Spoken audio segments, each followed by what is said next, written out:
Barakallahu feek for the beautiful recitation. So before we begin, just a quick introduction to the speaker.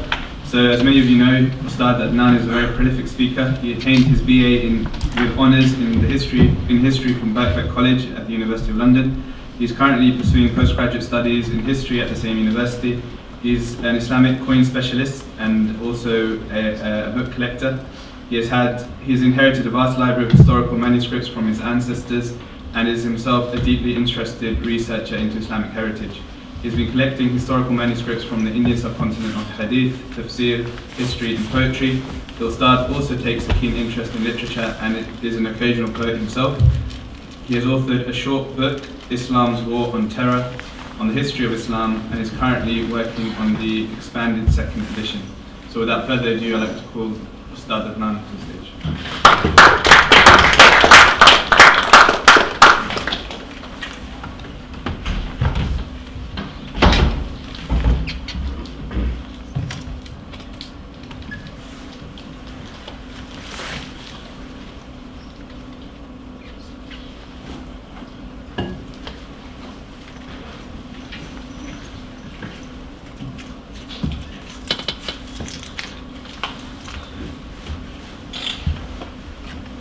Bismillahirrahmanirrahim. Alhamdulillah wa salatu wa salamu ala rasulillah amma ba'd. A'udhu billahi minash shaitanir rajim. Bismillahirrahmanirrahim. Siru fil ard fanzuru kayfa kana aqibatul mukaththibin. Qala Rasulullah sallallahu alayhi wa sallam, ballighu anni walau ayah. Respected brothers and sisters, thank you very much for being present to listen to this lecture. And today we will be talking about a fascinating episode from Muslim history, and that is the civilization of Islam in the Indian subcontinent. Many Muslims are unaware of what happened in India, despite the richness of the history of Islam in that continent or subcontinent. The reason is that the emphasis, the focus has been on the Middle East. Many people know about the Crusades. People are aware of the Umayyad and the Abbasid dynasties and the Ayyubids and the Seljuks, but very little study has been done, unfortunately, to date on Indian Islam or Islam in India or Islam in the Indian subcontinent. Today I will be delivering a lecture which is an introduction, a short introduction to what happened in India as far as the Muslims are concerned. And this introduction is very, very brief. The purpose of this introduction is to highlight as to the fascinating nature of Muslim contribution to the Muslim Indian civilization. Muslims achieved great things in India. Very often you hear rhetoric on the news or possibly in the newspapers or even in academic, pseudo-academic writings that Islam is all about invasions in India in particular. It's all about massacres of Hindus, temple desecrations, intolerance towards the non-Muslims, and the list goes on. This is a very powerful rhetoric pumped out in journals, in poorly researched books, biased, prejudiced books, in news reports, on documentaries, all over the place. And the purpose is Islamophobia, to spread hatred of Muslims, which is taking place right now in the West in particular and globally in general. So to counter all this powerful rhetoric against you, why do I call it powerful? It is powerful because to date, there is no systematic response to it. Unfortunately, the Muslims have been very slow in responding to this injustice. And one of the best ways to respond to this injustice is to actually study your history. Learn about it so that you can talk about it. Our history, the history of Islam, is magnificent. It is amazing. It is mind-blowing. It is so fascinating that once we start talking about it, you will start to think, where was I for all those years? Why didn't I study this? Why am I studying engineering? Why am I studying law? Why am I studying accountancy. Why am I studying all these things? Why am I not studying my history? Because a lot of the people nowadays, when they study, they think of the stomach. Think of the stomach. How do we fill our stomach? Why do you study? Have you ever asked yourself this question? Why do you come to the university? What is the purpose? What are you doing here in this institution? The purpose, in the case of over 90% of people here, is what? To make a career, to get a better job, so that I don't starve, right? This is how people think, to put it in crude terms. There may be some exceptions out there, people who are intelligent, who are wise, who have been advised as to the purpose, the true purpose of education. They will tell you, no, we are here for intellectual stimulation. We are here to learn, to enrich ourselves with knowledge, so that we become wiser, so that we become better people, so that we are a source of making this planet a better place. And that is the true purpose of education. In fact, Muslims, amazingly, were the most bookly people in the world. Muslims for over 1,000 years led education in all fields. When I say all fields, you name it, all fields available to humanity for over 1,000 years, we mastered all those fields and we taught them as masters, as professors, as lecturers, as teachers.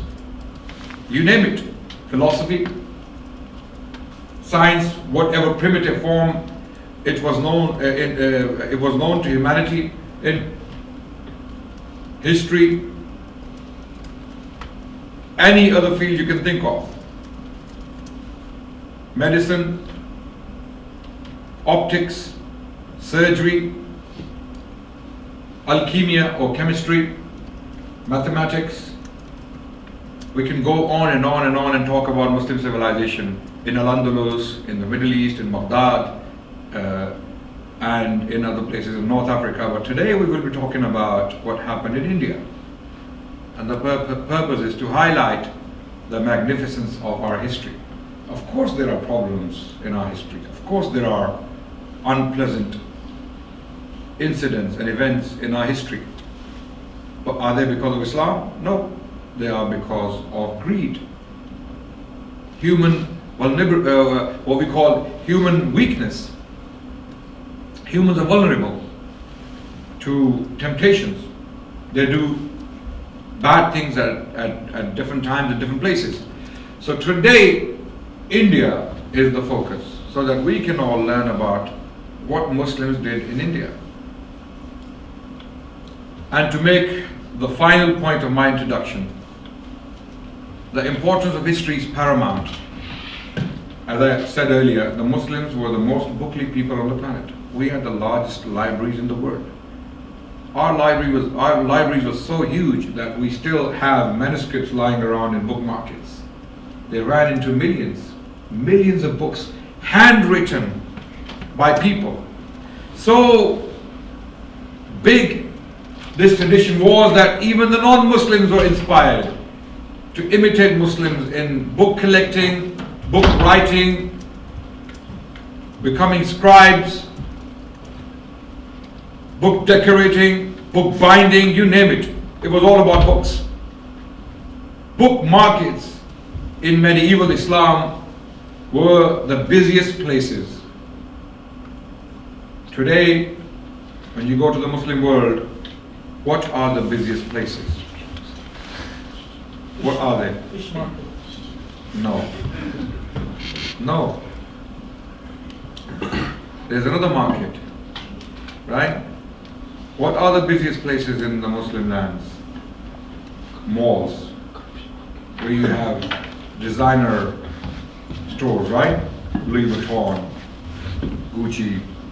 Yeah, this is what Muslims are dying for, right? This is what we are investing in our lands. We are building skyscrapers, we're building malls, we're putting commodities in there as if this is what life is about. No. We have lost the plot. As a civilization, unfortunately, we have left our ways. We have lost the plot. The first command which came to the Muslims was what? Iqra. Bismi rabbika alladhi khalaq. خلق الإنسان من علق اقرأ وربك الأكرم الذي علم بالقلم علم الإنسان ما لم يعلم. The very first 5 verses to be revealed to humanity in the Quran, the last and the final message to humanity, were about knowledge, reading, writing, use of qalam, use of reading, use of books. Yes? What happened? It wasn't about designer clothes. It was not about buying flashy cars or getting degrees so that you can have a nice house and that's what you live for. No, the purpose of life is not that, especially for Muslims. The purpose of Muslim life is to make this planet a better place by educating yourself, primarily in your own tradition and then other traditions, so that you can be great contributors as we were in the past. And it can be repeated once you learn about it. If it was done right in the past, it can be done right today. Do you all agree? Not everything about history was bad. Not everything about history was embarrassing. No, we have magnificent things to be proud of. So we have become the most bookless people on the planet. From a very bookly people, we have lost value for books. And the first step to improvement is to highlight the problem and to acknowledge the problem. Once we acknowledge the problem, we will start moving towards improvement. So brothers and sisters who are listening to me right now, know this is the problem. You think doing a degree, which is at best introductory, you do not become scholars by doing a bachelor's. You do not become scholars. Don't get this wrong. Degree is not the end, it's the means. A degree which you are doing in this university is not the ends. People think I'm going to spend 4 years and that's it. My life with education is done. Now I am educated. No, you're still a baby. You're not educated. You think when you do a degree you're educated? No. Education starts after the master's. It starts after you do postgraduate. That's when you go into the depth of what you have learned. That's when you start to explore territories which you cannot understand before. Degree is little knowledge, introduction. So don't be satisfied by a degree which you have done for your stomach, so that you can put pizza, burgers and fries in your stomach and get fat. I just had a very nice pizza, by the way. I'm not against pizzas. Sheffield pizzas, very nice, by the way.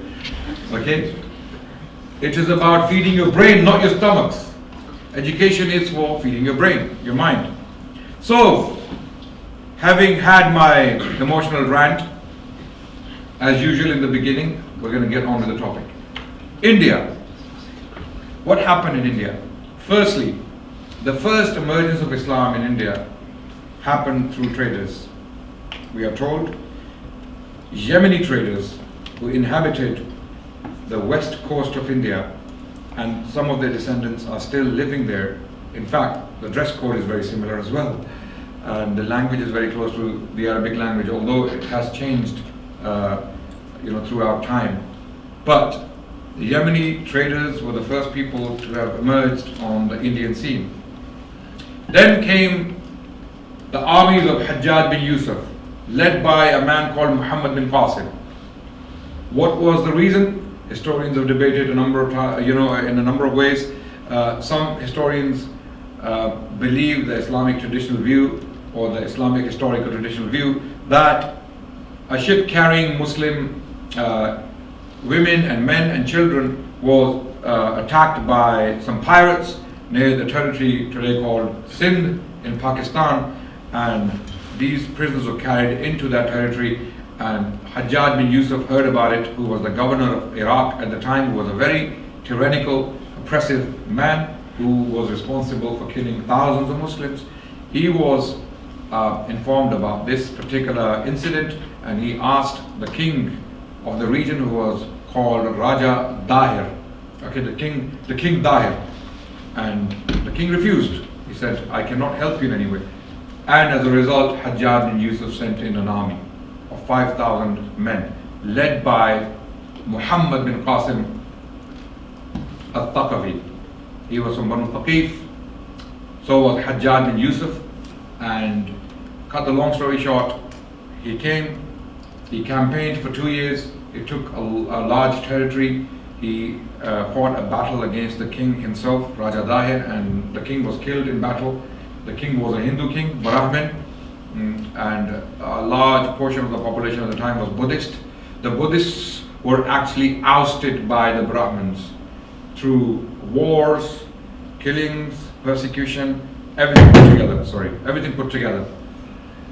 So when Muslims came in, the Brahmins were in power, and the Buddhists welcomed the Muslims because they were suffering from persecution. So they welcomed the Muslims naturally. So that made the rapid spread of Islam or Islamic territory or Muslim territory in Sindh very easy. And after establishing the state, Muhammad bin Qasim was called back by Suleiman bin Abdul Malik, who came to power in Damascus. Political leadership had changed because Suleiman was the brother of Walid bin Abdul Malik, who was an Umayyad caliph before Suleiman, and Walid was responsible for sending all these generals to conduct conquests in all these faraway lands. Okay, so Walid's generals were fighting in Spain. Who was that? Anyone knows the name? Sorry? Very close. Yes, that's the man. Anyone else knows the name of the general who went to Spain? Tariq bin Ziyad. You know Gibraltar? Who knows Gibraltar? Hello? Put your hands up. Do you know where Gibraltar is? You know where it is? It is in Spain, but it is Britain. Okay? It is Britain. Gibraltar is actually, the word Gibraltar is a corruption of Jabal al-Tariq, the mountain of Tariq. This is the rock, but this is the mount upon which Tariq landed with his army. Okay? And that story, which is attributed to him, that he delivered a lavish or a very emotional speech in front of his people, his army, and then what did he do? What's the story? Does anyone know? He burned his ships. Have you heard about this? This story is not true. There is no evidence for this story, by the way. This story is falsely attributed to him. We don't have any historical sources to confirm this story. Okay? So Tariq bin Ziyad was actually an associate of Musa bin Nusayr, who was the general conducting the business of expansion in North Africa. And he was working on behalf of Walid bin Abdul Malik, the caliph, very powerful Umayyad caliph in Damascus. On the other hand, you have Qutayba bin Muslim in northern China, very close to northern China. This is a very large stretch of land from Spain to northern China. Do you know what that is? If a plane flies today from China going to Morocco, how long does it take? Easily 10 hours, right? Possibly more, right? Okay, this is how far the generals were. And in the south, now Muhammad bin Qasim was representing Walid bin Abdul Malik. But when power changed in Damascus, Suleiman, the brother of Walid, came to power, and he had vendetta against the generals of his brother, and he called them all back. Cut the long story short, they were killed off. They were finished. And that kind of checked the progress of Muslim military expansion in India, in Sindh. And then during the Abbasid period, in particular the period of Khalifa al-Mansur. Al-Mansur was the same Khalifa who was alive at the time of Imam Abu Hanifa rahmatullah alayhi, and when Imam al-Shafi'i was a child. Al-Mansur was governing Baghdad. He was a very powerful caliph. The Abbasids had completely removed the Umayyads from power, and they had come to power. So during the Abbasid period, the raids into the Indian territory, at that time known as Sindh, again reinitiated or reignited. So again some territory was taken, and cut the long story short, up to the city of Multan, which is in current day Pakistan. Multan is southern Punjab. If you look at the Pakistani map today, you will see a city called Multan.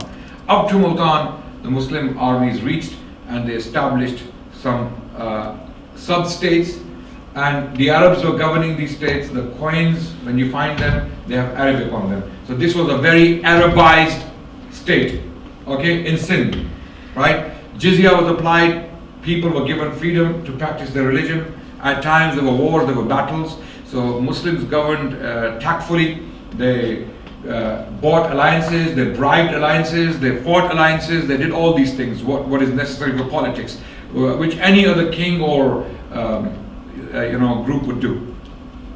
But then some Ismailis, we have to take long leaps, historically speaking, of centuries, because we are missing sources, unfortunately.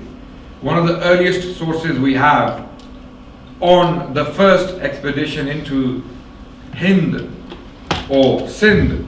Okay, Sindh was a province, a small part of Hind. Hind was known as India at the time. This is how the Arabs knew the Indian territory. As far as they were concerned, Sindh was actually Hind, because that's all they had seen of Hind, right? They had no idea what Delhi is, or what Hyderabad is, or what other part, Calcutta. They had no idea if anything is there. They have never seen it. They don't know. The only part of Hind they know is Sindh, which is very, very close to Arabia, which was very close to a place called Makran, where the Arabs had already established their garrison towns, and they had taken a lot of land in Persia, right? So the only part of India they know is the part that is directly attached by land to some of Persia, or some part of Persia, which is today called Balochistan, right?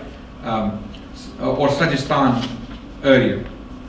So the only source we have on this particular episode of history is called Chachnama. Chach was the father of King Dahir, and the source is named after him. Unfortunately, Chachnama is quite late. It is from the 13th century, and it's not fully trustworthy. Another source we have on the excursions of Muhammad bin Qasim is Futuhul Buldan of Imam Baladuri, who has written a very early history of conquest. Literally translated, Futuhul Buldan means the conquest of lands. Okay, and in this book, Imam Baladuri collects all the reports on the conquest of, for example, Palestine, the conquest of Egypt, the conquest of Syria, the conquest of Sindh at the hands of Muhammad bin Qasim. Unfortunately, Futuhul Buldan is also 2 centuries late, but it traces back its information in the 1st century, from 1st century sources. So we don't know much about what happened afterwards. Unfortunately, the only sources we have available to us about the Arab rulers of Sindh in India, at that time India, are coins. The only source we have are coins minted by them, and some of the names of the governors and generals are on the coins. Some of them are very cute, very little, tiny, less than half a gram. They are called Habari dirhams. If you Google them, you will see exactly what I'm talking about. They're very small, tiny. They're possibly the tiniest Muslim coins ever, right? Very small silver coins, less than half a gram, 0.30 gram. Okay, and you have the names of these governors who were obviously Arabs: Abdurrahman, Umar, okay, Ali, Abdullah, Ubaidullah. These are the names there on the coins. I forgot to bring them with me because I collect coins, and I have a collection of these coins as well. And you can easily find them in coin markets.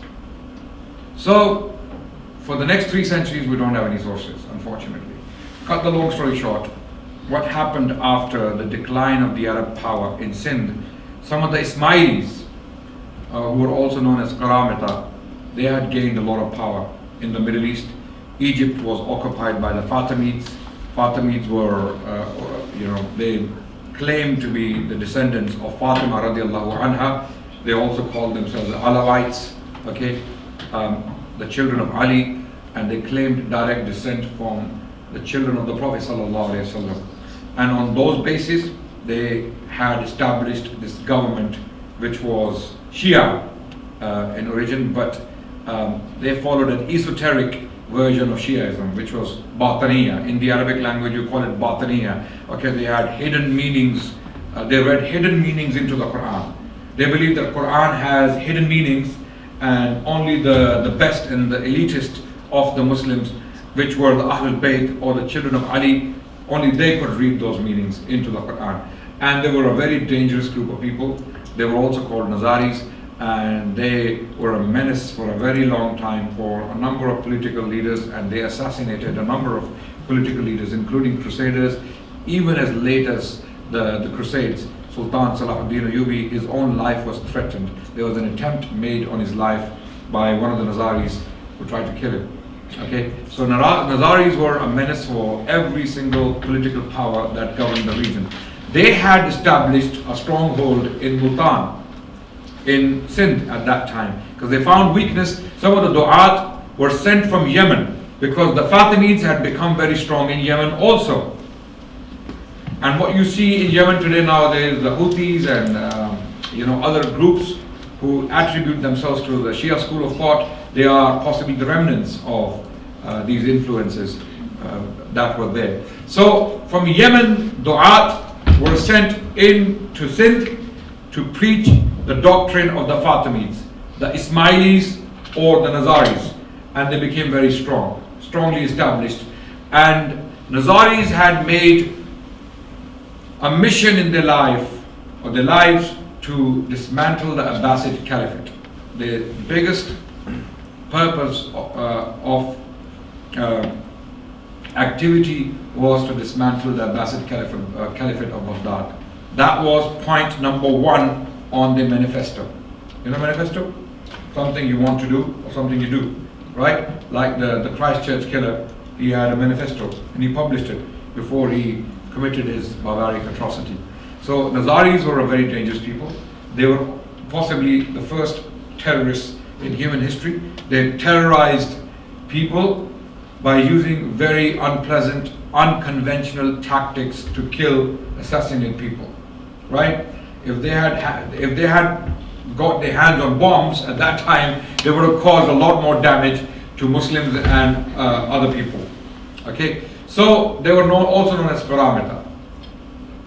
So they had established a stronghold in India, in Sindh, in Multan, out of all places, amazingly, and they had become a menace for the Abbasids. So at that time, another power arose in the north, in the region today called Afghanistan. There was a city called Ghazni. Today it's called Ghazni. The past it was called Ghazna, right? Now another power had emerged in Central Asia. These were Turkic slaves bought from slave markets in Central Asia, and they were trained into military arts, and they were employed by political powers in the Middle East and beyond for military purposes. Is that clear? And this process started in the 10th century. It reached its peak in the 10th century. Many of these Turkic slaves who were bought from Central Asian markets, trained into military arts, became powerful men. Within the state apparatus, they rose to higher positions, and at times they became the sultans themselves. They became more powerful than the Caliph of Baghdad. Seljuks were a group known of these people. Now in the 10th century, the Caliphs of Baghdad were completely overpowered by a Shia group called Buyids, right? And Buyids were actually ousted by the Seljuks, who were Sunni, Turkic generals who came to power, and they came to rescue the Caliph of Baghdad, right? And in the 10th century, the Seljuks became the heroes of Islam, the defenders of Sunni Orthodox Islam, right? This is what happened. And from a branch of the Seljuks came a family called the Samanids, and a Turkic slave called Sabuktakin became the ruler of this land called Ghazna, and he established a huge government in this city called Ghazna, and he himself was Turkic. He came from Central Asia, and he governed from 1077 to 1097, almost 20 years. Now why am I talking about Sabuktakin? So Buktagin is mentioned because of his son, very famous conqueror in the early history of Indian Islam. His name is Sultan Mahmud Ghaznavi. Sultan Mahmud Ghaznavi was the son of Buktagin, who came to power in 1099 and he died in 1030. So almost 30 years of his reign, he conducted 17 raids into northern India. 17 raids into northern India. Now this is the first time on this scale Muslims armies have approached India from the north. Sindh is in the south. And who approached Sindh from the south? Who? Muhammad bin Qasim, who was what? Ethnically? Arab. He was Thaqafi. He was not Yemeni. He was from Banu Thaqif. He was from Banu Thaqif, the tribe very close to Mecca. You know, Taif, the city of Taif was inhabited by the Thaqafis. You know, Hajjaj bin Yusuf was also Thaqafi. Rasulullah said there will be two liars. Yes? No, there will be a liar and there will be an oppressor. Or I think the hadith stated two liars will come from Banu Thaqif. One was Mukhtar al-Thaqafi and the other one was Hajjaj bin Yusuf, who killed many great personalities in the early history of Islam. You're not getting bored, are you? We're getting to the interesting part very soon, inshallah. I'm going to cut the political history short and I'm going to get to the civilization of Islam in India very quickly, inshallah. Political history is very important to understand the dynamics of what actually happened and why it happened. Sultan Mahmud Ghaznavi, the son of Sabuktakin, who was a Turkic slave who became the Sultan himself. So Mahmud was his son, who was a very powerful leader. He became so powerful that he was threatening the Caliph directly, Al-Qadir Billah, who was the Caliph in Baghdad. So if you pick up coins of Mahmud Ghaznavi, you will see his title on the coins. Okay, Yamin al-Khilafa. Okay, Nasiru Amir al-Mu'mineen, Al-Qadir Billah. This is the title of Sultan Mahmud Ghaznavi on his coins. And you find his coins in abundance in Afghanistan to this day, right? Because he was so rich. And how did he become rich? He became rich by attacking other territories. This is exactly what kings would do. It wasn't done necessarily for Islamic reasons. A lot of chroniclers, a lot of historians at the time writing panegyrics for Mahmud Ghaznavi, or later on he was painted as the conqueror of Islam against Hinduism, right? By later historians. But that wasn't necessarily the case. Because sometimes people read their perceptions or their current perceptions into the past. Does that make sense? Sometimes we read our current perceptions into the past. Sometimes we judge people of the past by our current standards. That particular method of looking at the past is actually wrong, mistaken, misplaced. That system is called anachronism, when you use your current standard to judge a personality from the past. For example, a very quick example of this, Prophet's marriage to Aisha radiallahu anha. Very often you hear it in the mouths of Islamophobes, Islam haters, who deliberately ignore the context, ignore the entire history of humanity, and they attack the Prophet by our standards today. Right? In the past, people would get married to younger women. As soon as girls hit puberty, they were ready for marriage, as far as those people were concerned. Why? Partly because life expectancy was very low. Women would usually die very young in childbirth, right? Or from other problems. There were no medical facilities. Women die young today in so-called third world countries like India. Okay, like in some countries like in Africa. Basic medicine is not available. Women die in the 20s, in the teenage, or even in the 30s. This was happening in the past, and this was one of the reasons why they would get married to younger women. Now we use our standard today some of the Islamophobes deliberately ignoring all the history, and they project their perception onto the Prophet ﷺ. This is what happened in Muslim history, unfortunately, as well, that Sultan Mahmud Ghaznavi was read later on by Muslim historians of the 13th century and beyond as the Muslim hero who opened India for the Muslims. But he was not necessarily doing it for Islam, although he claimed it. Because you see, propaganda is a very powerful tool. You all agree? Yes? All people at all times use propaganda. I'll give you current examples to understand. So how were the medieval Muslim kings inflating the image as the conqueror of Islam, or conqueror for Islam? Right? The Mujahid fi sabilillah. Right? The hero of Islam. They would use propaganda. How? In the khutbahs, they would be praised. On Friday, on their coins, they would put their titles. For example, Mahmud Ghaznavi, on some of his coins, you read But Shakar in the Persian language, which means the breaker of the idols. Right? So he presented himself as the hero because he was breaking idols. Not that he was alone in doing this. Breaking idols was an Indian phenomenon. It was happening in India before the Muslims came. Hindus who belong to different cults or different understandings of their deities, because you know Hindus worship different deities. They have different deities, different sects, and for that reason they attacked each other in the past, and they destroyed each other's temples and idols.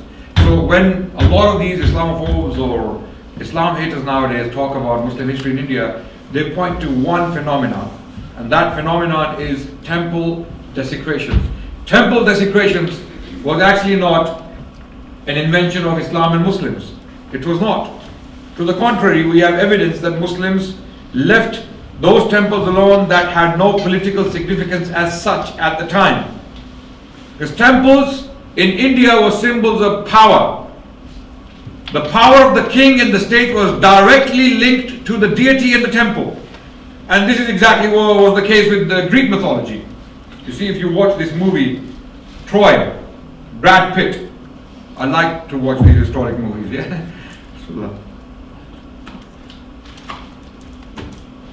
When Achilles, the Greek mythical hero, attacks Troy, the first thing he does is goes to the temple of Apollo and he cuts off the head of the idol to demoralize the enemy, the army of the enemy. This is exactly what was happening in India.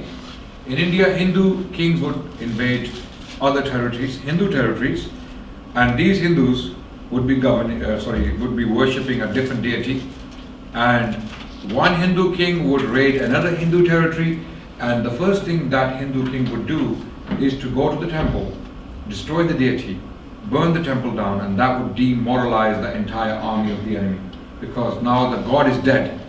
The god has been killed and destroyed and desecrated. What's the point of fighting now? I mean, God is not with us. Alas, finished. Game over. You know, God has abandoned us. This is how it worked. And this is one of the reasons why it was used as a weapon of war during the Middle Ages by Muslims and Hindus. Okay? So, to point at Muslims only, which is what happens nowadays, I mean, to mention grooming gangs as an example today. I mean, I like to give examples, current examples, so that you can actually understand history better. Grooming gangs. Who is the finger pointing at in newspapers? Hello? Muslims. Muslims. Am I exaggerating? You live in the north, you know better than I. Yes? Yeah? Rotherham? Yeah. And the other place? That? Rochdale. Who is the finger pointing at? Muslims. They call them Muslim grooming gangs. They have even given them a religious title, amazingly. They are Muslim grooming gangs. But how Muslim are these Muslim grooming gangs is the question. Other than their names, they have no connection to Islam. Right? And especially when we study the statistics in Britain of pedophilia and grooming, proportionally speaking, when we look at the Muslim population and the native English population or British population of Britain, proportionally speaking, the whites are the majority of grooming gangs. They are the majority of groomers. They are the majority of pedophiles. This is statistically proven. Hundreds of thousands of whites travel to Philippines, Cambodia, Vietnam to have sex with children. So the focus has been removed from them, the real culprits. If we want to talk about this problem, then we have to talk about it in a just fashion. We cannot just ignore the elephant in the room and magnify the ants. Do you all agree? Okay, if I magnify the ant and make it look like the elephant, what are you going to tell me? And there's a big elephant, and not an Indian elephant, an African elephant. And you know, African elephants are big, by the way. They are nearly, if an Indian elephant is as high as this roof, the African elephant is probably going to be 3 feet taller, you know, and they cannot be tamed. A lesson on elephants as well, because elephants are very important in Indian history. The armies and militaries use them. And I was recently in South Africa and I took some footage, a selfie with an African elephant. And a lot of people told me afterwards, you were crazy, you were mad, because these elephants are not tamed. They cannot be tamed. They are wild elephants. You know, they can attack you anytime. Alhamdulillah, I'm here, I survived. So, grooming gangs, the finger is pointing at Muslims. Unfairly, unjustly, because they want, those who are pointing the finger, they want to magnify the problem by highlighting the culprits who are actually not, who actually don't represent the majority of culprits. The majority comes from a different background, but they are completely ignored in media. Have you ever seen a news headline or a newspaper headline stating white English grooming gangs active in Cambodia? White English Christian or / atheist grooming gangs in Vietnam? No? Have you ever come across any headline like that? White English Christian / atheist grooming gangs active online? No? No? But they are the majority. Not because the majority of the population is English or British. No, not because of that. I said proportionally. Proportionally. When you look at Muslim population and when you look at the English, when you do the proportions according to the numbers, still the majority are from the English or the white background in Britain. And I'm not trying to, cause hate here or trouble here. This is a fact. This is what we're dealing with nowadays, unfortunately. Why did I come to this point in the first place? Please do remind me to go back to the initial point. Why did I mention grooming gangs? Oh, pointing of the finger. That temple desecrations is a Muslim speciality. Muslims specialized in temple desecrations. They knew how to remove the blocks professionally from temples. They knew how to slice the idols. But this was not a Muslim monopoly. It was happening in India across the board. And Richard Eaton is a very good scholar from the US who has written extensively on temple desecrations in India. If you Google Richard Eaton, Richard E-A-T-O-N, Eaton, and then temple desecrations. Google Richard Eaton, temple desecrations. You will see articles on temple desecrations in India and you will see exactly what the reality is. So you need to learn your history. You need to understand these things. Likewise, Mahmud Ghaznavi, who came into India, he was invading this territory to accumulate wealth. And he used propaganda to be successful, to recruit more volunteers from surrounding countries. And you know, when the call of jihad was made, many volunteers came and joined the armies. And they came into India, and not necessarily, as far as the king was concerned, for the sake of Allah or for the sake of Islam. It was partly because they wanted to accumulate wealth, as kings did in the Middle Ages. During the Middle Ages, medieval period, there were no rules and regulations. There was no United Nations, there were no Geneva Conventions or Bill of Rights or anything like that. These people, they they did as they went along. Basically, they made their minds up, they decided things as they went along, right? So Mahmud Ghaznavi raided 17 times, and he destroyed one particular temple called Somnath in Gujarat, in the current day region called Gujarat. Okay, so this was the first time when some Muslim armies approached India from the north, and Lahore, have you heard of the city called Lahore? It's in current day Pakistan, became the capital, the Ghaznavid capital in India. The first Muslim stronghold in northern India was Lahore, amazingly. A lot of people don't know this, by the way. Lahore became the first Muslim stronghold.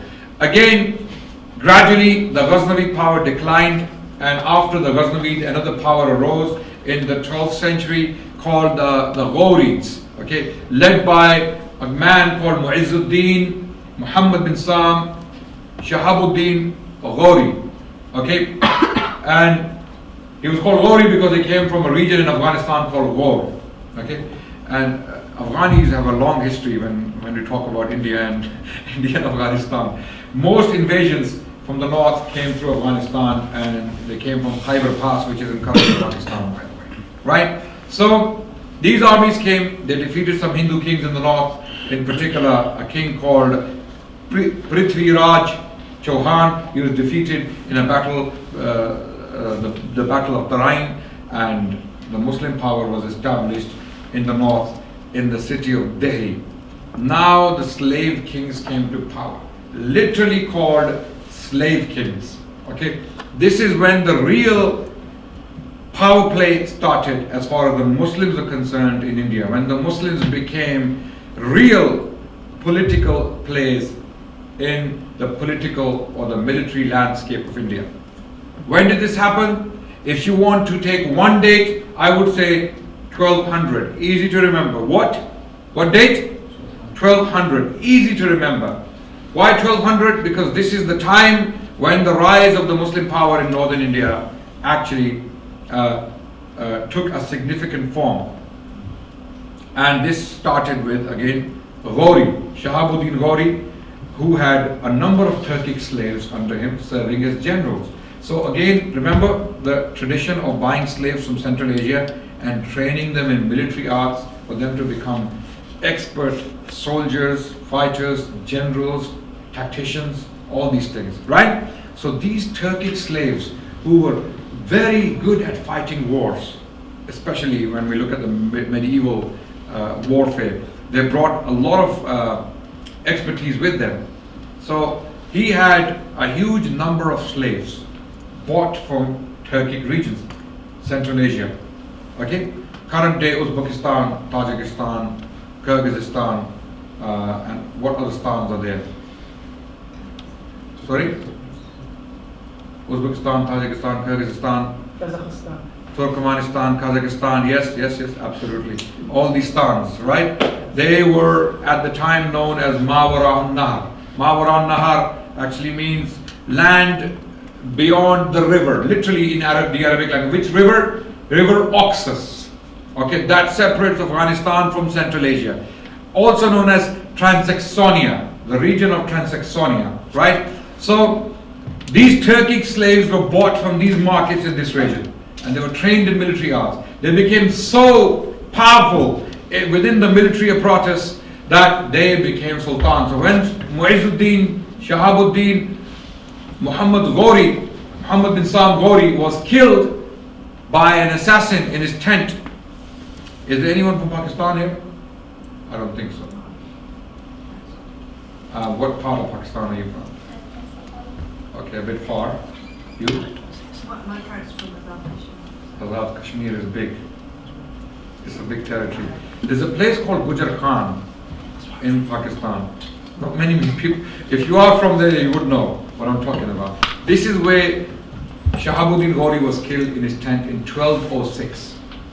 And immediately after his assassination, his slave Qutbuddin Aybak or Aybak came to power.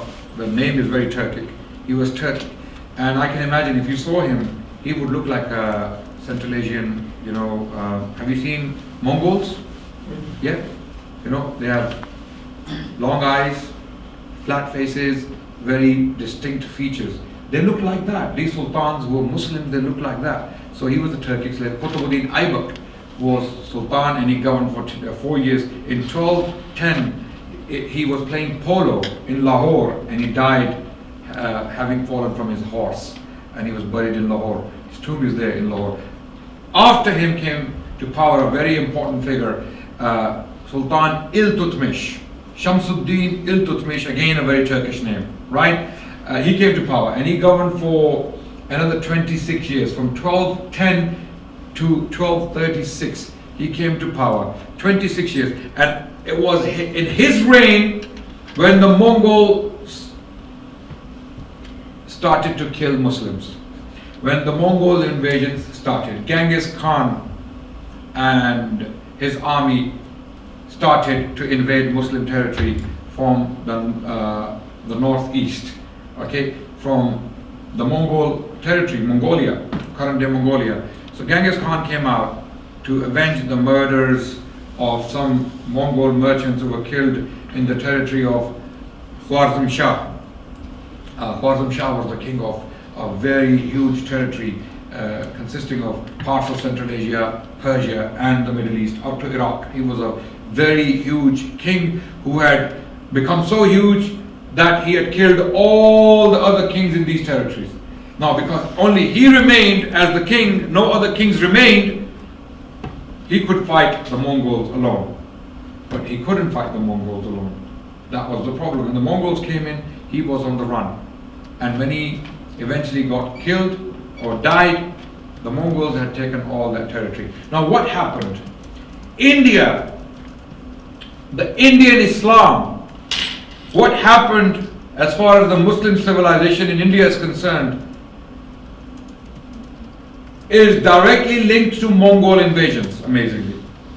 If Mongols did not invade Central Asia, which was predominantly Muslim at the time, the cities of Bukhara and Samarkand, Ibn Athir, who was a famous historian writing in the 13th century, early 13th century, who also wrote about Sultan Salahuddin Ayyubi and the history of the Crusades, he wrote about the Mongol invasions because he met refugees. It's like one of you goes to some of the Syrian refugee camps in Jordan or in Lebanon, and you meet some of these Syrian refugees and you see the difficulties they've gone through. You see women who have been raped.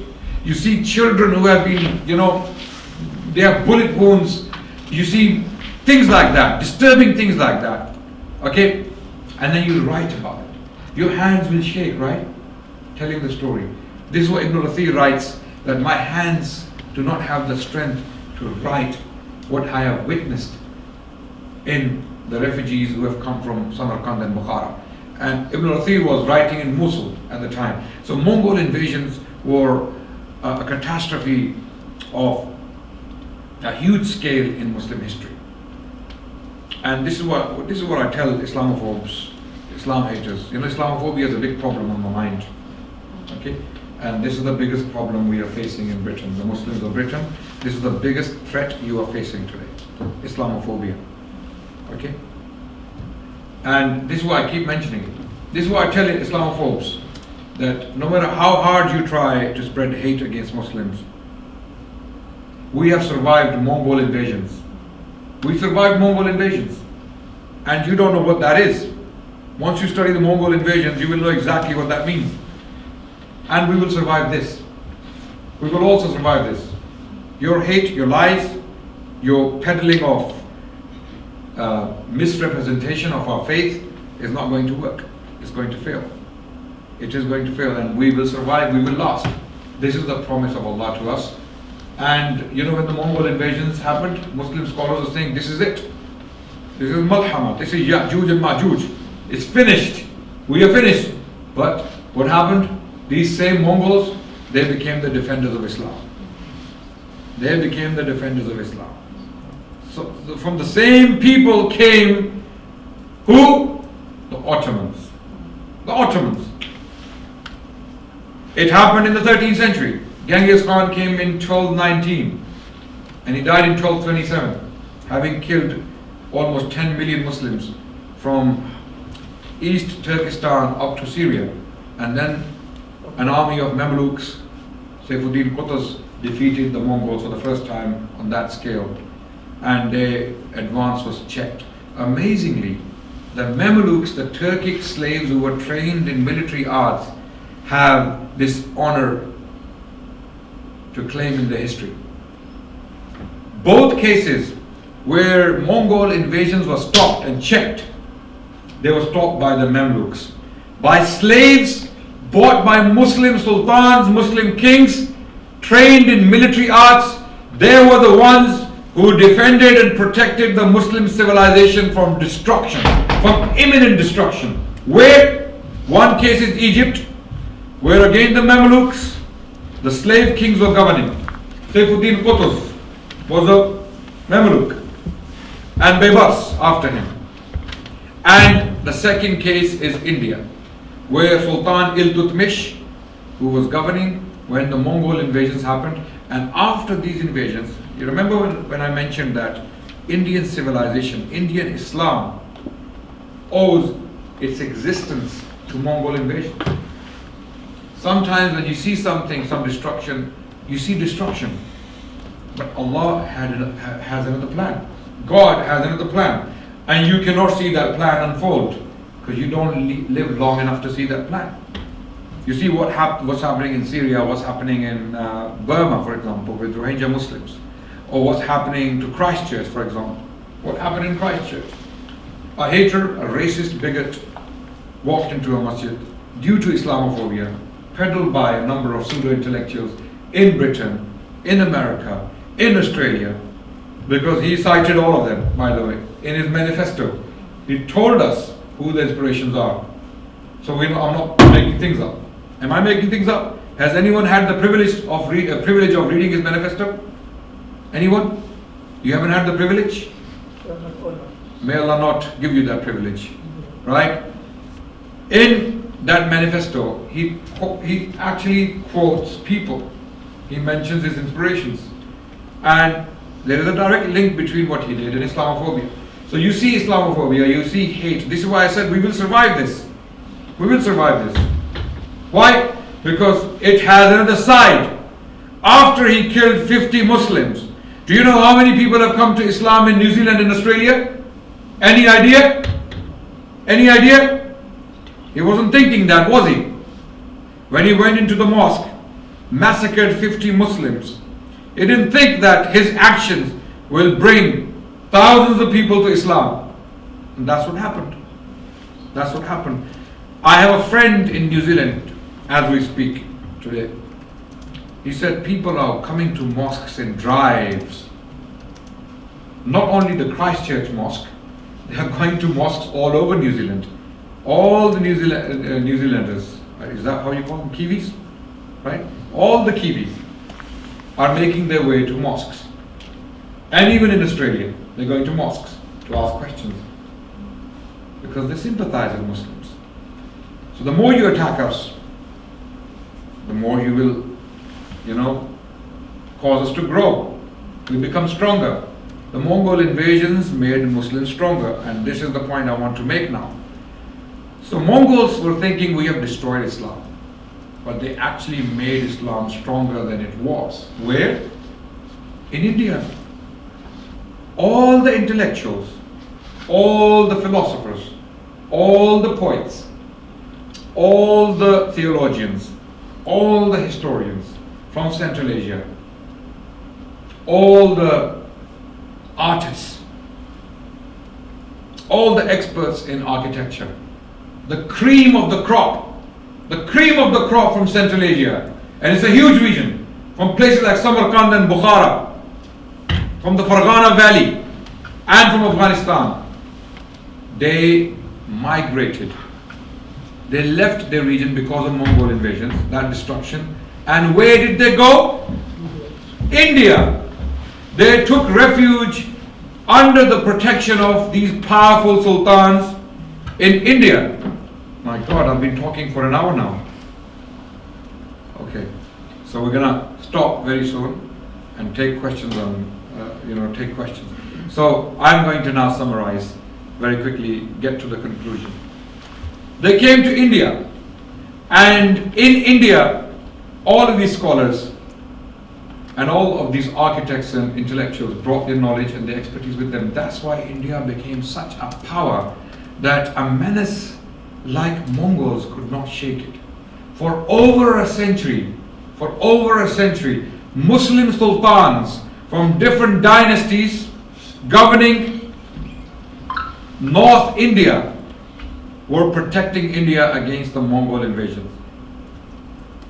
So first, Sultan Ghiyasuddin Balban, another Turkic slave of Sultan Shahabuddin Ghori.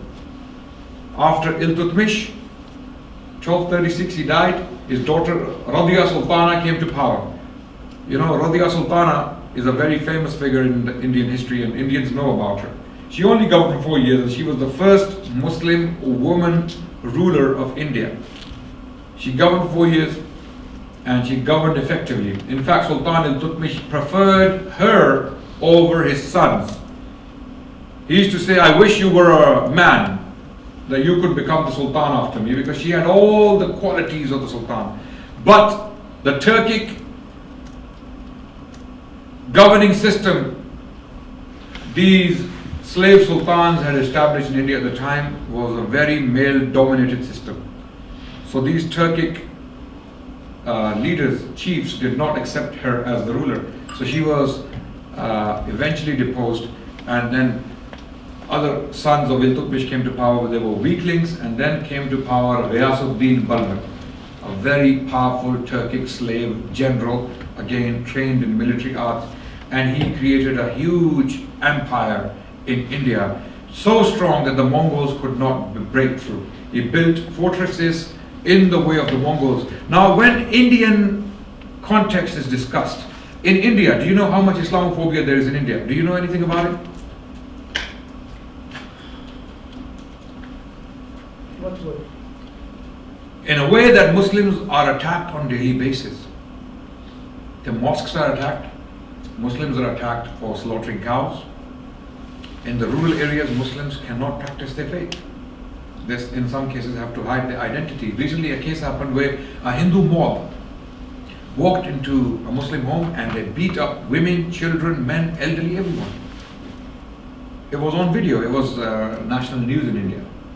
It's happening in India on a daily basis because the government of India, the current government, I'm not saying all Indians are like that.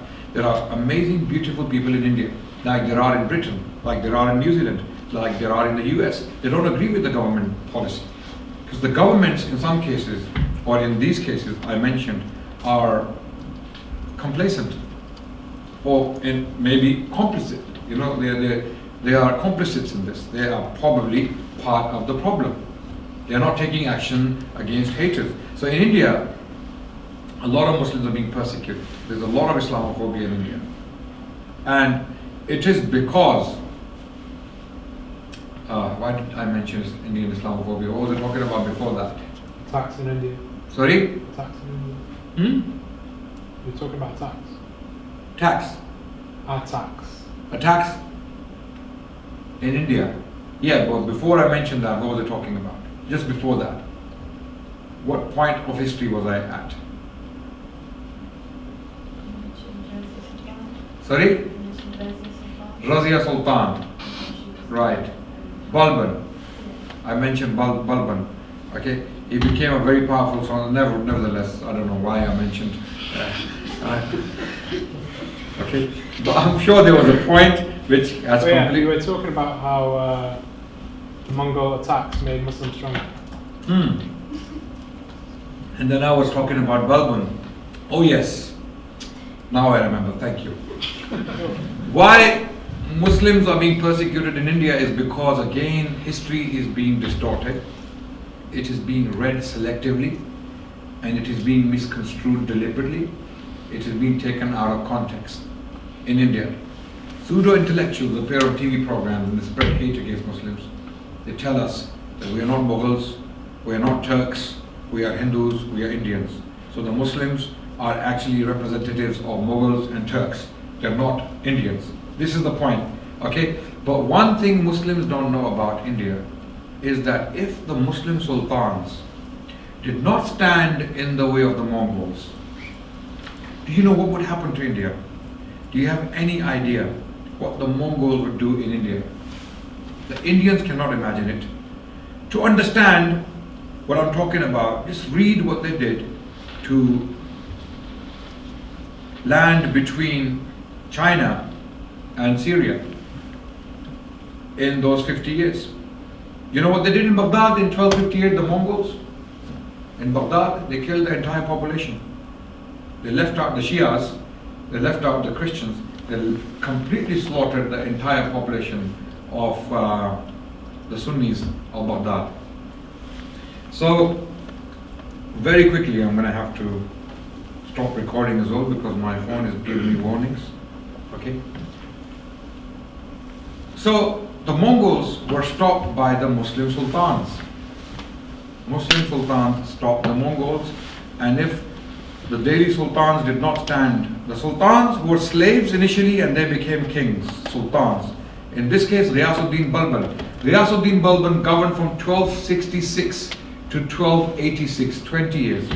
Okay, I haven't even got to Mughals yet. I think we're going to have to do part 2 of this session. Otherwise, this is going to get so condensed that we cannot possibly cover all of this. So, Ghiyasuddin Balban was a very strong sultan. His son was killed in battle defending India against Mongols. Prince Muhammad Waliul Ahad was killed in battle against Mongols. And then we move on to the next dynasty that came to power, the Khalajis, another Afghan family from Afghanistan. They came to power. They fought against Mongols. Then came the Tughlaqs, also a originally Turkic family from slave class who became sultans and kings. They also fought Mongols, and one of the kings among them was Muhammad bin Tughlaq, who governed from 1325 to 1351 for almost 26 years. He was the strongest sultan among the Tughlaqs. And who knows Ibn Battuta? Who knows Ibn Battuta? Ibn Battuta, the Rihla of Ibn Battuta, the memoir, the travelogue of Ibn Battuta is well known among Muslims in Muslim scholarly circles. He was a traveler who came from Morocco and he traveled all the way to India. He visited India at this time when Muhammad bin Tughlaq was governing. Muhammad bin Tughlaq appointed him as the Qadi of Delhi on the Maliki fiqh and then sent him with some presents and gifts for the Chinese emperor. So he sent him as an envoy to the Chinese emperor, and then he was shipwrecked near the south of India, and Ibn Battuta decided to go back to Morocco instead of going back to Delhi because he knew the Sultan will kill him for losing all the things he was given from the Chinese emperor. So all of this is happening. I will now take a huge leap because of the shortage of time. We will go to the Mughals. The Mughals came to power, again a Turkic family originally. They were descendants of Temur the Lame, who was a conqueror after Genghis Khan, who conquered a large territory in Central Asia, again following the footsteps of Genghis Khan, and he went as far as the Ottomans, and he actually fought against the Ottomans, and he captured the Ottoman Sultan. Sultan Bayezid Yildirim was captured by him and killed by him. Okay, so Temur was very dangerous. He actually invaded India as well in 1398 and devastated Delhi. But from his descendants came a man called Babur, Zahiruddin Babur, who invaded India, and the Mughal dynasty was established in India. And for the Mughals, we need a separate lecture. So what were the achievements of Islam and Muslims in India throughout this period? Muslims produced some of the best poets in Indian history. Some of the best Persian poets came from this period in India. One of them was Amir Khusro. Amir Khusro's poetry is so powerful that to this day people admire it. He was, and there was a rivalry between Persian poets and Indian Persian poets. Persian language became the court language of India. Okay, it was the literary language of India. All the court records, the letters, the correspondence was done in Persian. And the sultans spoke Turkic. They spoke Turkic. But the language of the court was Persian. So Persian language went through a renaissance in India. And scholars, luminaries, hadith scholars, philosophers were produced in this period. And the list is so vast, brothers and sisters, I simply cannot possibly cover all these lists and the achievements they made. For example, in India, you know, the person who measured the circumference of the earth was Al-Bayruni. Al-Bayruni, he was in India. Abu Rayhan Al-Bayruni, who was very well known as a geographer, was working in India. He actually wrote one of the first histories, or one of the first social studies of India, and this was done in the 11th century, early 1000s basically, during the reign of Sultan Mahmud Ghaznavi. Abu Rayhan Al-Bayruni wrote this Kitab al-Hind, which is a very thorough study of the Hindu religion and their philosophy and their way of life.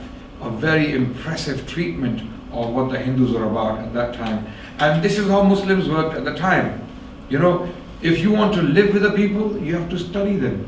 You have to understand them. You have to understand their sensitivities. You have to know about them to be able to live with them in a friendly setting, to be able to get on with them. Unfortunately, what's happening in Britain nowadays, today, Muslims live here, and Muslims have been here for nearly 50 years or 40 years, and not many Muslims understand the British culture, the British psyche, the British sentiments, British feelings. We don't study our counterparts. We don't study the people we live with. We don't study the history. We don't even explain the history of Islam in Britain. And that's another lecture we should have in the future. Islam in Britain. Wallahi, that history will blow your minds away. It will simply completely blow you away because of the contribution Muslims have made in this region. So India, if we study the Mughal period alone, when they governed for nearly 3 centuries, Mughals governed parts of India for 3 centuries, and they made huge contributions to an extent that I want to quickly share something with you. I have a book with me. Mughals were so influential in promoting the Muslim civilization in India that they had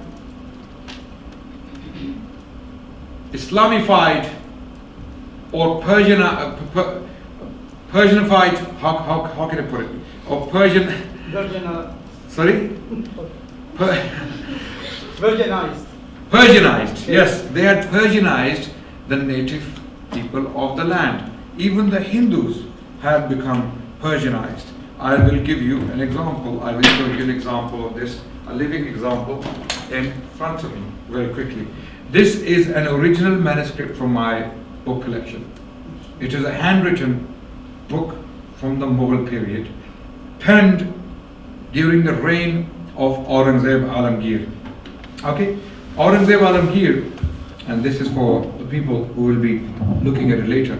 This is a Persian book written in a very lavish text called the Shikasta text, which is curvy text, which is very stylish in its way of expression. And this particular manuscript was written by a Hindu, and his name is Amar Singh. And at the end of the manuscript, you clearly read when it was written. It was written on the 3rd of Dhul Qa'dah, year 42 of the Emperor Alamgir, Aurangzeb Alamgir, who governed from 1658 to 1707. And this particular manuscript was penned in 1109 Hijri. So why is a Hindu writing the history of Muslim saints? The book is titled Sirul Arafin. Sirul Arafin basically is a history of Muslim saints of India, Muslim spiritual mystical figures of India.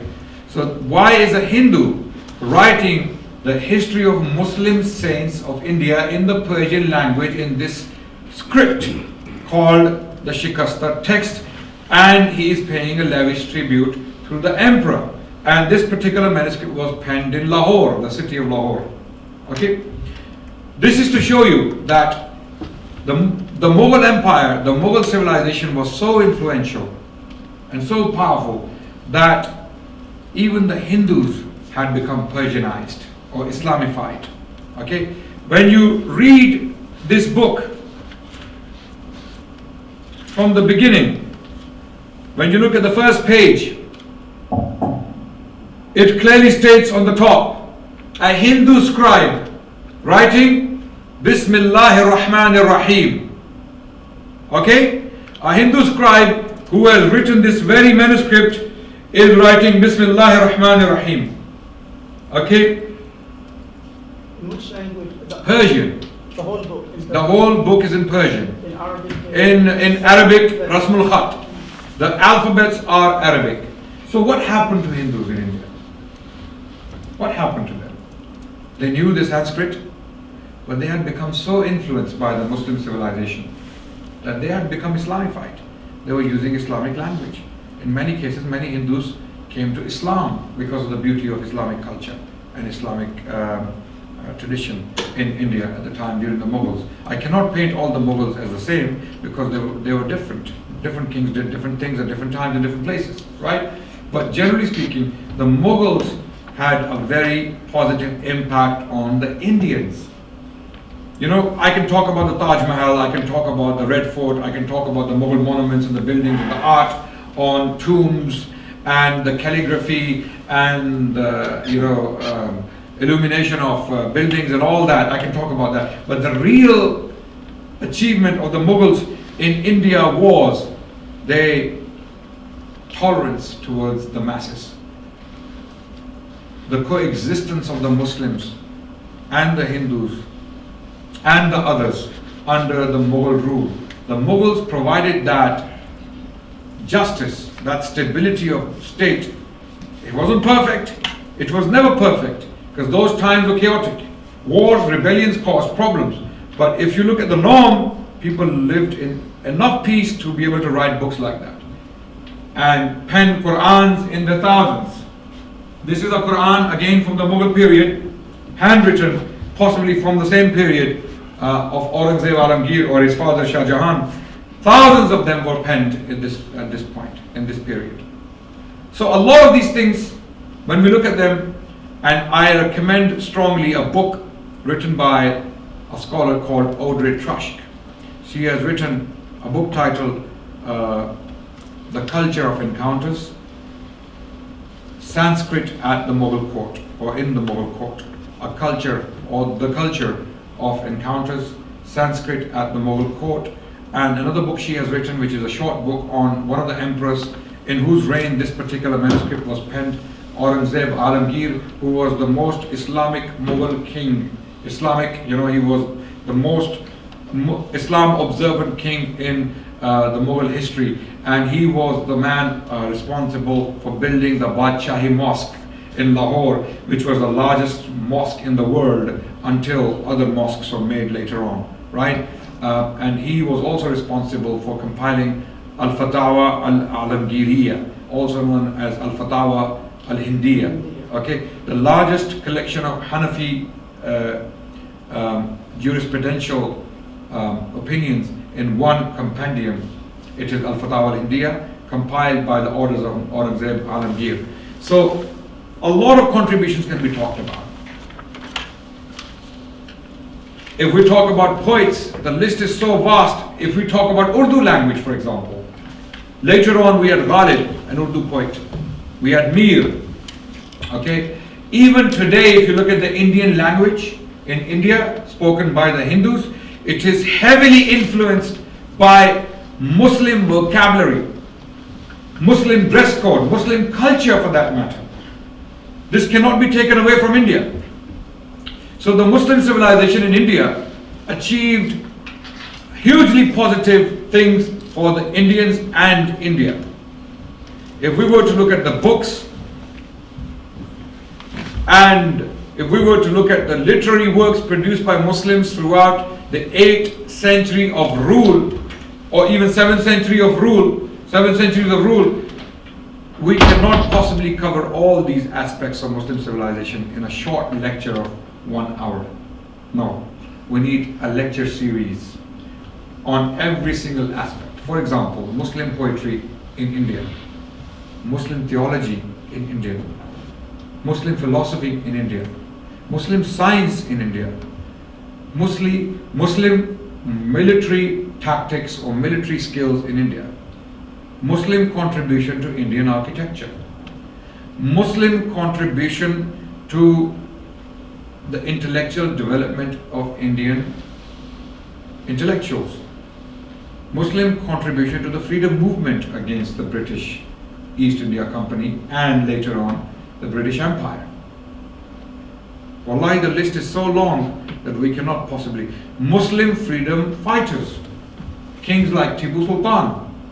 Tipu Sultan, again, this is another lecture in itself. The man was killed in battle in 1799 against the East India Company forces, and he was so sophisticated that his name is among one of the inventors of rockets. If you go to the American Rocket Institute, if that's what it's called, you will see his name among one of the inventors. Tipu Sultan. Google when you go home. This is your homework. T-I-P-U Sultan. Tipu Sultan. Very little known to Muslims outside of India, unfortunately. A very powerful figure to remember. He was no less than Sultan Salahuddin al-Ayyubi. No less when you study his history. He was a master diplomat. His diplomacy was absolutely amazing. He sent emissaries to Thomas Jefferson. You know who Thomas Jefferson is?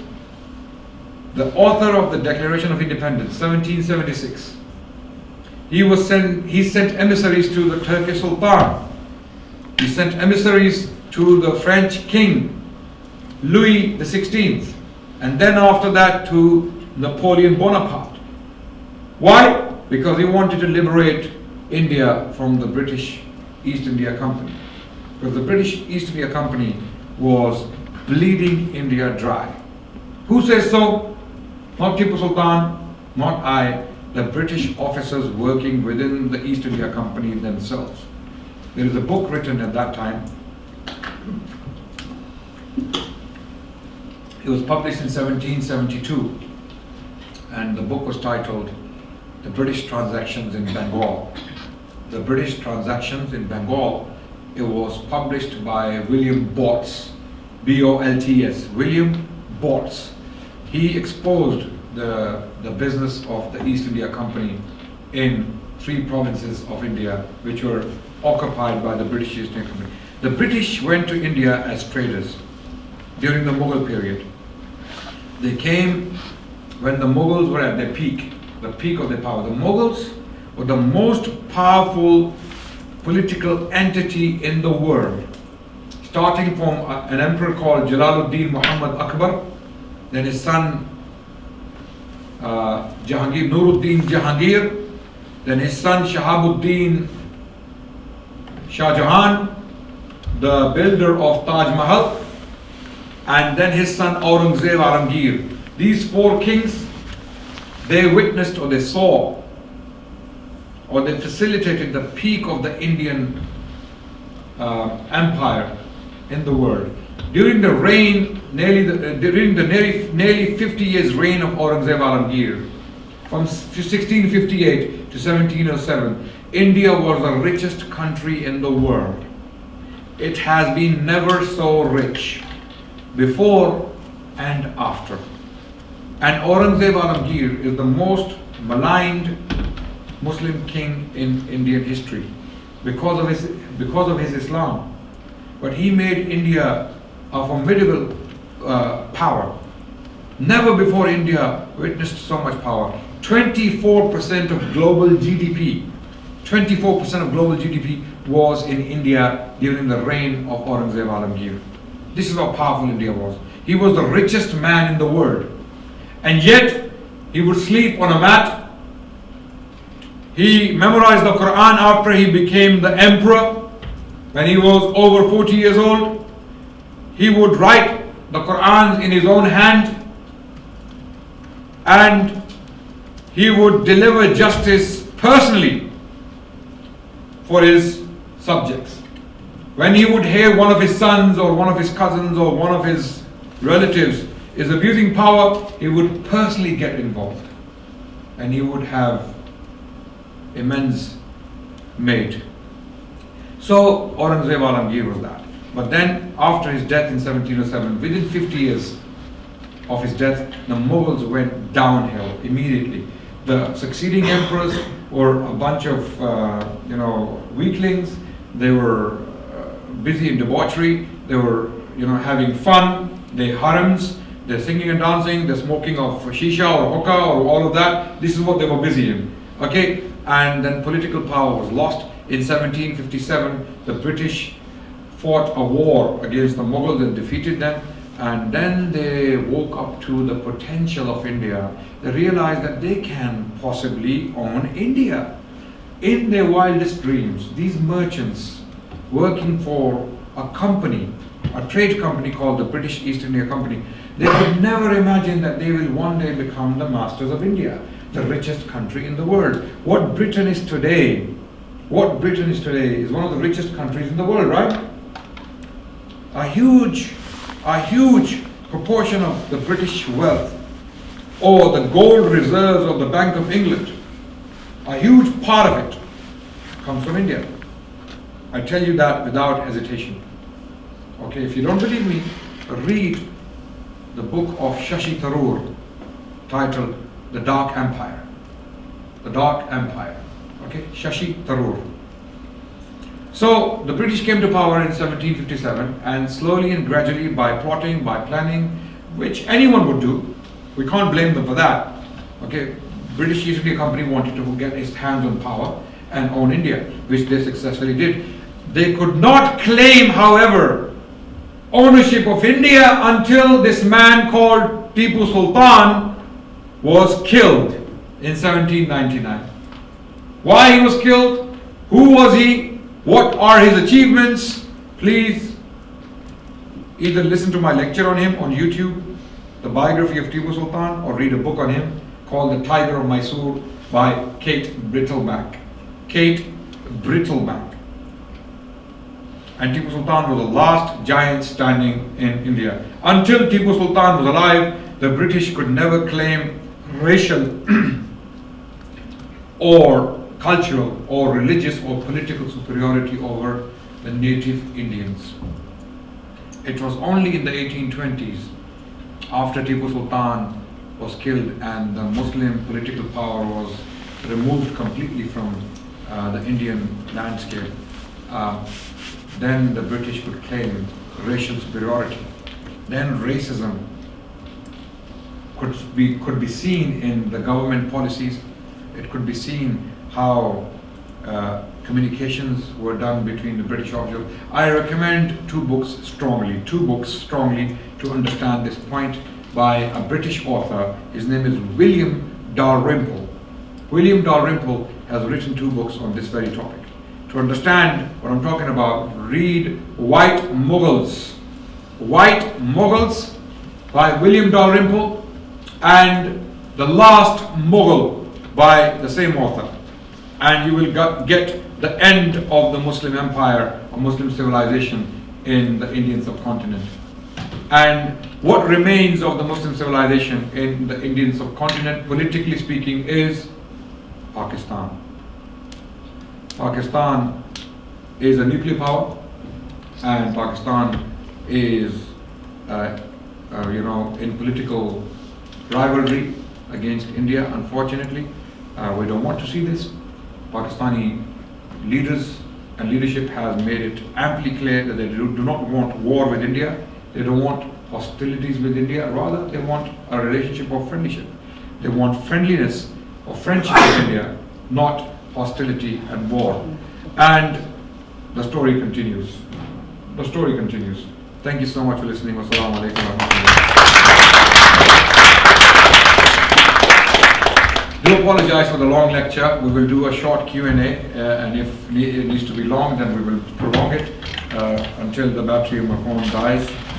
We can continue. Yes, please. Thank you very much for... Okay, before you go, everyone, I have some artifacts here for your perusal. These are some of the Quran pages from the Mughal period. They are calligraphy from the Mughal period. Okay, they are 300 to 400 years old. They're from the Mughal period. They are original, right? So these are basically for £10 each. Okay, we're giving them away so that we can use this money for protecting and conserving and accumulating more manuscripts like this. This is what we're doing with manuscripts. This is my private project, okay, funded by me, owned by me. What I'm doing is I'm acquiring these manuscripts, some from our ancestral library. I'm trying to preserve them, and some from other sources, right? And we get them bound. We get them bound like this in leather, and we get them conserved. Where there's worm damage, we get it repaired. So this prolongs the life of a manuscript like this for maybe 3 to 4 centuries.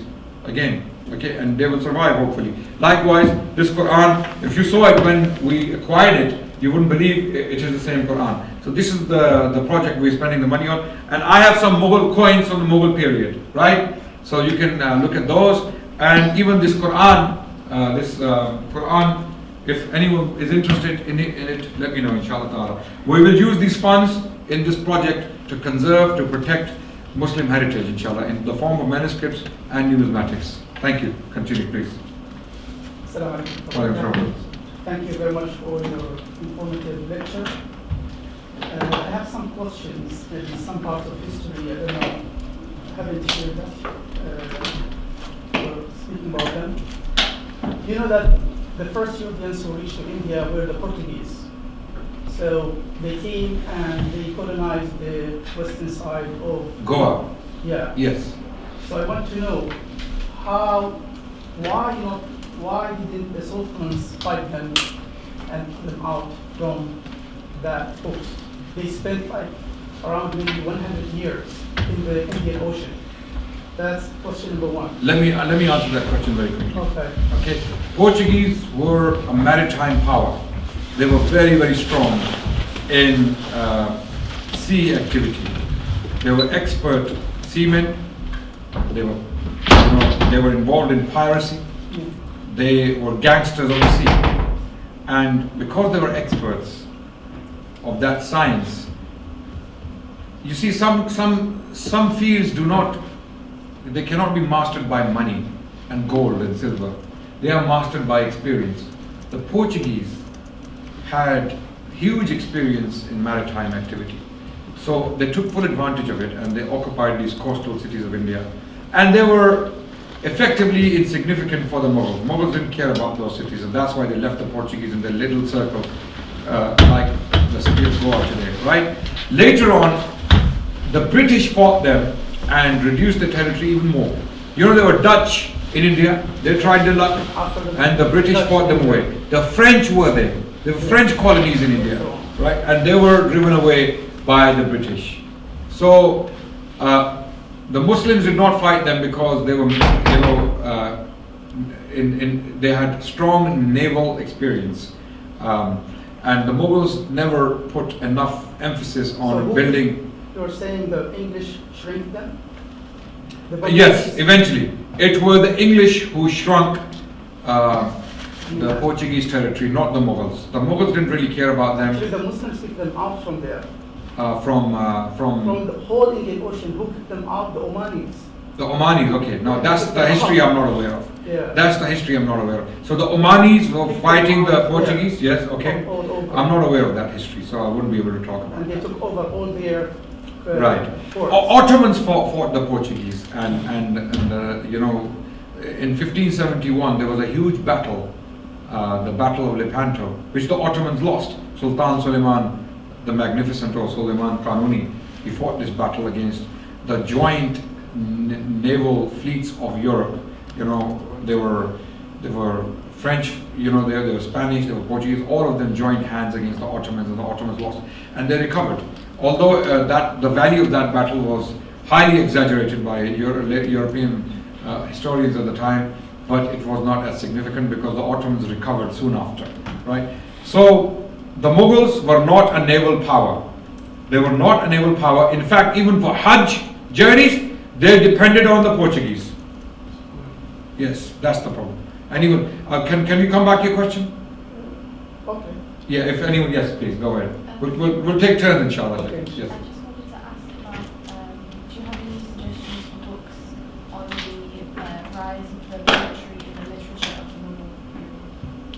many books. Or just like a starter? If you want to read an introduction on the Mughals, F.F. Richards, The Mughals, the book is called. Another book I would strongly recommend if you need to know how Mughal royal households worked, then Mughal Princes by Munis Farooqi, Mughal Princes. Okay, these are recent books. And Audrey Trushk's, okay, Audrey Trushk, Audrey, Audrey Truschke. It's a very strange name, but she's an American scholar, and she has received a lot of hate towards her on Twitter. She's a warrior. She's not a Muslim, by the way. She's an academic from the US. She's teaching at one of the American universities, and she receives tons of hate every single day on Twitter from India, because she paints the Muslim history as a positive thing, you know. Audrey Trushk. The surname? Truschke.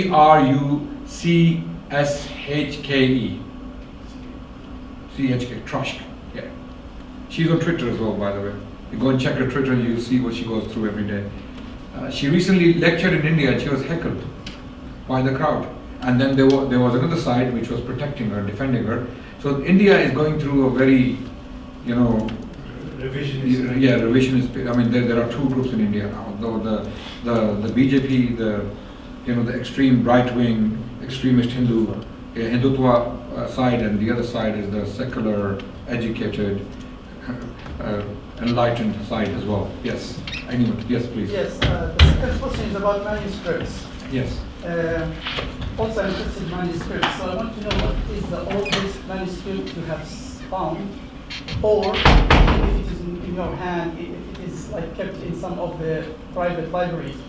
And are they in Arabic? And if they are in Arabic, have they been published, like edited and published, or to what extent they are still manuscripts that keeping knowledge as they are, protected and not Published. seen by, You see, the first step is to protect them, preserve them, conserve them. That's the first step. And then publishing comes later. The first thing we are struggling with is to protect them, to somehow protect them against destruction. Okay? And the oldest we have may be 800 years old in our personal library, our ancestral library, because I inherited a lot of books in Arabic. In Arabic is a book on fiqh. Then we have Qur'ans, very old, about 600 to 700 years old. So we know from the khat, from the writing, we know that these are old. Okay, and from the paper as well, you can tell. And so we have a number of books from that period. Many haven't been published. To be honest with you, I don't even know what's there in my ancestral library. I haven't fully gone through it. There's a lot. My ancestors acquired a lot of books. They have left them behind for us, and we want to take care of them. And there are others we know people who have libraries who have these books. We buy these books from them as well and try to preserve them. Yeah, this is what we do. Anyone else? No more questions? Yes, please. Sorry, you were talking about Sorry, what was I talking about? one of the sultans, Alamgir. Yeah. Alamgir, yeah. Aurangzeb Alamgir. Could you spell that for me? Aurangzeb.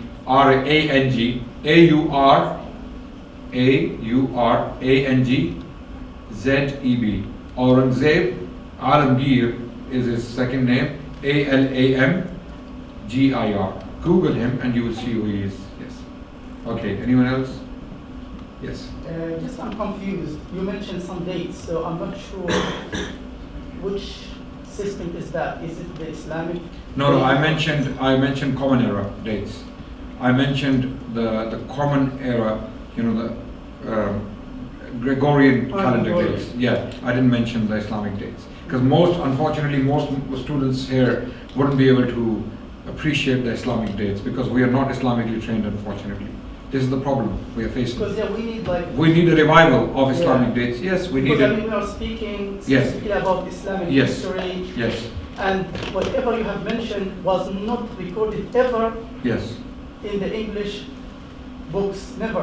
yes, I mean, all the books that we read about this, like his period of history, yes, it was Islamic. yes. And those Ibn al-Athiyah And all of them use Islamic dates. Yeah, so I prefer that we link the two because Yes. when you say Even this manuscript, written by a Hindu, the date he writes is the Islamic date, because the British haven't yet come to power in India. It was after colonialism and the rise of Western imperialism when the Common Era date became universal. Before that, the Islamic Hijri date was the date of the world. That was the system which was used by the most educated people in the world. And then when Muslim civilization lost its political hegemony or political influence in the world, that's when the Common Era date came on top. Yes. Anyone else? Okay, thank you so much for listening.